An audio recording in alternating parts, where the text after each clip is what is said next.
Bismillahirrahmanirrahim. Assalamualaikum warahmatullahi wabarakatuh. Kami dari kelompok 4, simulasi aktuaria A, ingin mempresentasikan hasil final project kami dengan judul Analisis Value at Risk dan Optimasi Portfolio pada saham BBCA, BMRI, dan juga BBNI menggunakan metode Monte Carlo Markov Chain. Sebelumnya perkenalkan, nama saya Ina Salsabilis Kartama dengan 3 NRP akhir 090. Dan saya Farah Nafi Ilham dengan Nanit Pahir 070. Investasi di pasar saham merupakan salah satu cara untuk meningkatkan kekayaan. Tetapi risiko yang tinggi akibat fluktuasi harga saham menjadi tantangan utama bagi investor. Penelitian ini bertujuan untuk mengukur risiko investasi menggunakan value at risk dan mengoptimalkan portofolio menggunakan pendekatan mean variance.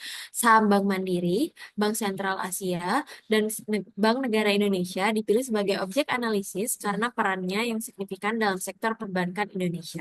Metode Monte Carlo Markov Chain diterapkan untuk menghitung value at risk, memungkinkan estimasi risiko dengan efisiensi tinggi pada model data yang kompleks dan tidak normal. Hasil penelitian menunjukkan bahwa portofolio terdiversifikasi antara saham BBCA, BMRI, dan BBNI memiliki risiko lebih rendah dibandingkan investasi tunggal, dengan kontribusi signifikan dari saham BBCA dalam mengurangi risiko melalui bobot yang lebih besar dalam portofolio. Kombinasi metode ini memberikan kerangka kerja komprehensif untuk pengelolaan risiko dan return, menjadikan portofolio terdiversifikasi sebagai pilihan yang lebih aman bagi investor.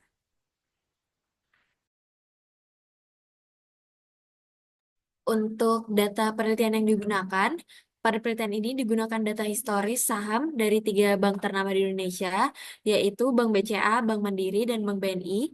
Data yang digunakan mencakup periode dari 1 Desember 2022 hingga 1 Desember 2024.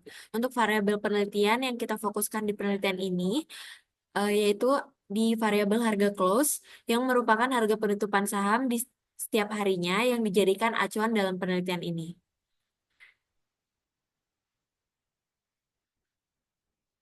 Selanjutnya untuk metode yang digunakan, yang pertama ada perhitungan return.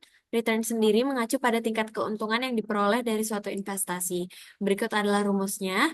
Dan dalam penelitian ini kita gunakan return aktual, yaitu keuntungan yang benar-benar diterima investor setelah periode investasi berakhir.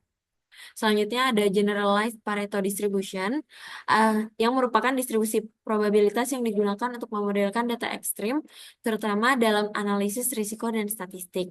GPD sendiri merupakan perluasan dari distribusi Pareto yang memungkinkan penyesuaian untuk berbagai bentuk distribusi, tergantung pada parameter yang ditetapkan. Selanjutnya, akan dilakukan uji normalitas. Pada penelitian ini digunakan metode Shapiro-Wilk, yang nanti hasil akhirnya apabila lebih besar dari 0,05, maka data dianggap berdistribusi normal.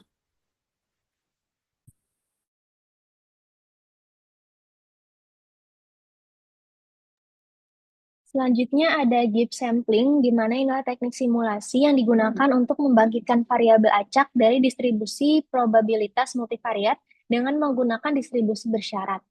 Metode Gibbs sampling ini sangat berguna ketika distribusi posterior dari parameter yang ingin diestimasi sulit untuk dihitung secara langsung.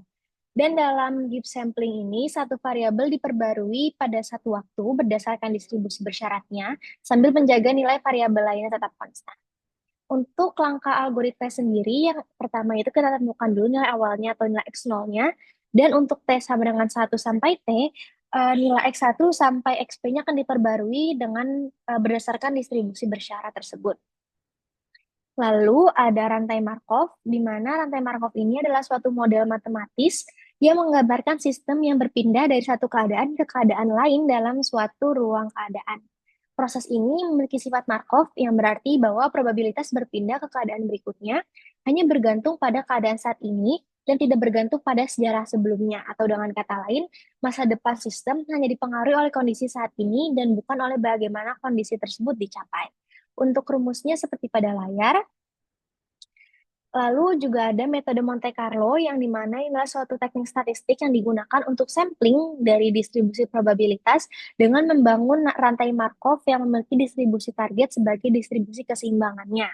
Dan dalam konteks ini, Proses sampling ini dilakukan dengan cara menghasilkan urutan nilai acak yang mengikuti distribusi tertentu, di mana setiap nilai baru tergantung pada nilai sebelumnya. Dan berikut adalah rumus estimasi pada metode Monte Carlo.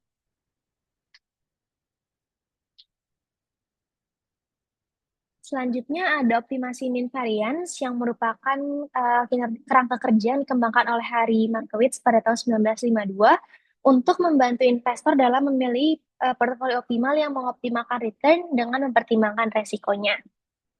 Beberapa komponen utama dalam optimasi ini, yang pertama itu adalah expected return atau keuntungan yang diharapkan oleh investor di masa depan. Lalu juga ada standar deviasi yang mencerminkan ketidakpastian dalam hasil investasi yang secara sistematis diukur dengan standar deviasi dari return investasi. Lalu juga ada covariance yang mengukur sejauh mana dua aset bergerak bersamaan. Dan juga yang terakhir bobot portofolio yang tujuan utama dari model ini untuk menemukan kombinasi aset yang memberikan return tertinggi untuk tingkat risiko tertentu atau risiko rendah untuk tingkat return tertentu sesuai dengan kebijakan investor. Lalu yang terakhir ada return portfolio yang merupakan tingkat pengembalian atau return yang dihasilkan oleh sebuah portofolio investasi selama periode tertentu. Return portfolio sendiri ini biasanya diukur dalam bentuk persentase dan digunakan untuk menilai kinerja investasi dalam waktu tertentu dan bisa dicari dengan rumus berikut. Baik, setelah metode yang digunakan kami jelaskan, selanjutnya kami akan membahas untuk hasil dari penelitian kami. Yang pertama, dilakukan pencarian perhitungan log return dari data saham dari periode 1 Desember 2022 hingga 1 Desember 2024. Lalu dari return tersebut dicari normalitasnya menggunakan Shapiro-Wilk. Di sini setelah dilakukan uji normalitas dapat dilihat bahwa p-value dari ketiga saham sangat kecil dan kurang dari taraf signifikansi. Ini menunjukkan bahwa data locked return dari saham BBCA, BMRI, dan BBNI tidak berdistribusi normal.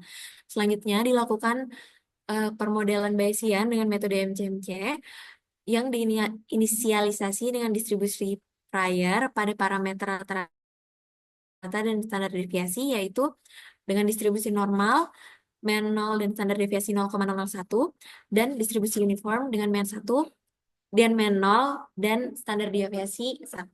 Model ini kemudian disimulasikan dengan 3 rantai MCMC melalui proses burn-in sebanyak 1000 kali iterasi dan pengambilan sampel posterior sebanyak 5000 kali iterasi. Bisa dilihat hasilnya di layar bahwa saham BBCA lebih cocok untuk investor yang mencari risiko rendah dengan estimasi yang stabil. Untuk saham BMRI mungkin menarik bagi investor dengan toleransi risiko tinggi, dan saham BBNI menawarkan profil risiko menengah.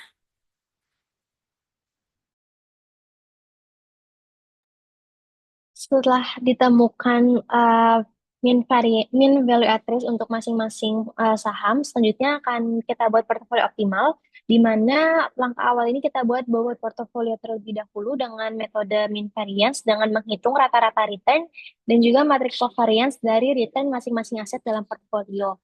Bisa dilihat pada tabel bahwa pada bobot portofolio untuk saham BBCA itu sekitar 66%, untuk BMRI itu sekitar 7% dan BBNI itu di angka sekitar 25%.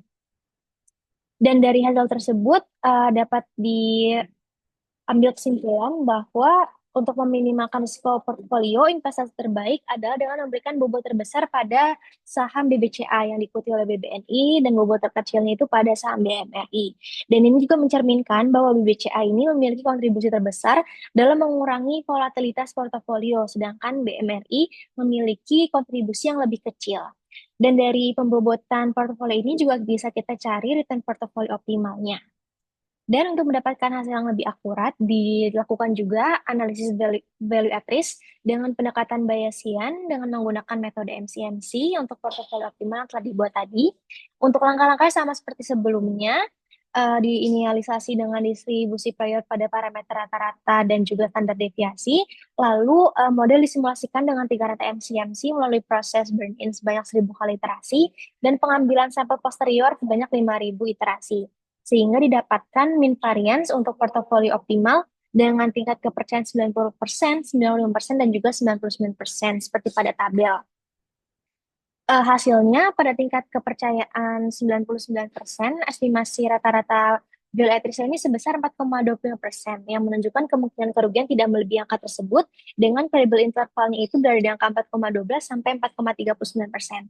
Itu mencerminkan ketidakpastian estimasi yang relatif lebih rendah. Dan pada tingkat kepercayaan 95%, value atas ini menurun menjadi 2,11% dengan interval kredibel yang sangat sempit, yaitu di angka 2,10 sampai 2,11%, yang menandakan stabilitas estimasi yang tinggi.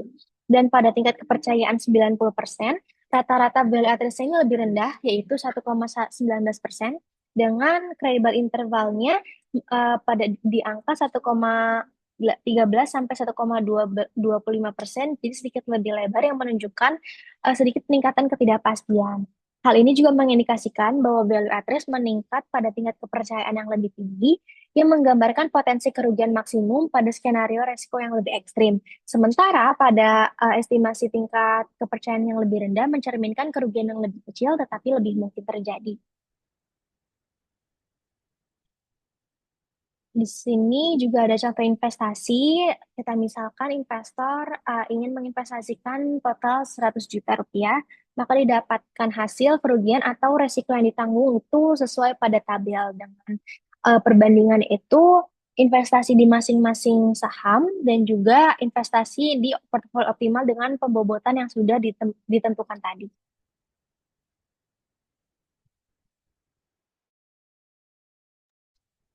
Baik, berdasarkan hasil perhitungan value at risk dan analisis diversifikasi, investasi yang lebih baik adalah dengan memilih portofolio yang terdiversifikasi antara saham BBCA, BMRI, dan BBNI. Meskipun setiap saham memiliki risiko yang berbeda, portofolio yang terdiri dari ketiga saham tersebut menunjukkan value at risk yang lebih rendah jika dibandingkan dengan risiko yang ditanggung saat berinvestasi pada satu saham saja. Saham BBCA memberikan kontribusi yang signifikan dalam mengurangi risiko portofolio. Hal ini juga didukung dengan bobotnya yang lebih besar dalam komposisi portofolio, sehingga dapat disimpulkan bahwa portofolio terdiversifikasi lebih efektif dalam mengurangi volatilitas dan mengelola risiko, dan menjadikan portofolio terdiversifikasi menjadi pilihan yang lebih aman untuk berinvestasi.